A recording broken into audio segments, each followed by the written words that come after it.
My Little Thief of a Son, a true story. It had been many years since our father had passed away. In the spring of 1917, we also lost our mother, leaving us as helpless orphans. My grandmother, Rokia Bibi, my mother's mother, would visit us to check on us four orphans. We lovingly called her Black Granny. In the evenings, we would all gather on the open porch, wrapping ourselves in worn-out quilts and pillows, sleeping on a single old straw mat from Oratapa. It was late September, one of those crisp autumn evenings. The air was chilly.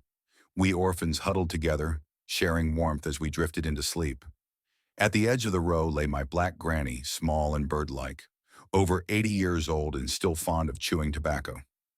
That night, after the third crow of the rooster and under the watchful gaze of the 7 thieves' stars, I woke up to a murmur. Granny was speaking loudly with someone. Our home, inherited from our forebears, was quite large, a rectangular courtyard surrounded by buildings. To the north, our cousins lived, though they moved to the orchards in summer. Their part of the house was empty. Imagine my surprise. A thief had come to our house. Someone thought us worthy enough to rob. Tomorrow I'd boast to my friends, a thief came to our house, and it would sound so grand. But would they even believe me? The thief had crept in from the roof of our cousin's side, walking carefully until he reached directly above Granny. Then he sneezed. Granny, lying with her head on her pillow and tobacco tucked under her tongue, spat it out with a tuff and addressed the intruder. My little thief, oh my little thief, you must be searching for a way to make a living, climbing up on roofs like this. Your craft is delicate, but can't you at least cure your cold first? From the roof, the thief replied, Granny, can't you sleep for just a little while at night? Must you block our path to survival too? That's when I must have woken up fully, catching the conversation. Here's what I heard after that. Oh, my little thief, Granny said. With such sorrow weighing on me, how can I sleep? It's been 6 months since I last shut my eyes for even an hour. During the day, I wander around like a ghost, and at night, my thoughts carry me away. What do you think about, Granny?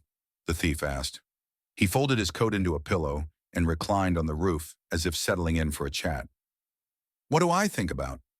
I think about these 4 orphans, my child. Times are harsh. Life is harder than stone, and bread is rarer than gold. These children are too young to fend for themselves. Their uncle, a humble cart driver, barely earns enough to feed his own family, let alone these little ones. There's nothing left in the house worth selling. We've been living off what we can piece together. They say no mountain can withstand constant erosion. When will these children grow up? When will they be able to earn their own bread? And then there's only one boy among them. The other 3 are girls just stepping into their teens. Who will marry them off? In these times, who even notices poor girls like them? Times are tough, my little thief. Times are tough. You're right, Granny, the thief said. I have 2 children, a wife, and an elderly mother to care for. Even a chicken needs both grain and water, they say. To feed my family, I risk everything. Fire, danger, even Ali's sword. Do you think I like this life of theft? I was once the son of a skilled shoemaker, a decent craftsman, but the times turned upside down. They said the war would end when the Russian Tsar fell, but it seems endless. The world still belongs to the rich. Why not take up another trade, my son? Granny asked. What trade can I take up, Granny? All crafts are in ruin. Should I return to shoemaking? There's no leather, no nails, no polish, nothing. Even making 1 pair of shoes costs 3 times the price of the shoes themselves. Should I become a porter? Gone are the days when the wealthy filled their homes with grain and produce. Everyone is struggling. Look at our neighborhood. The knife makers, the weavers, the tanners, even the teachers and clerics. All are in the same state. Everyone's faces are pale with hunger. Wherever you look, orphaned children are begging for bread. How can I give when I can't even feed my own? Oh God, may this war end, Granny sighed. But still, my little thief, if you must steal, why not target the rich? In this neighborhood, there's Kareem Corey, the cloth merchant, Odil Soja boy, the contractor, and Machiko boy, the tanner. They're swimming in wealth. Their children eat from porcelain bowls engraved with poetry. Why not rob them? Ah, Granny, the thief laughed. You're so naive. Do you think it's possible to rob the rich? Their walls are thick, their doors are iron, and their yards are guarded by dogs as big as donkeys. Those dogs bark for a week if a butterfly crosses their yard, and Odil Sojaboy has armed guards stationed at his warehouse. Do you think I'm ready to die or be sent to Siberia? You're right, my little thief, Granny said, but be careful. Don't bring shame upon yourself in front of the community. You're wise, Granny, the thief replied. The other day I took 4 chickens and a rooster from Orif Sassik's stable. Chickens and a rooster? Didn't they squawk and give you away? Granny, every craft has its tricks.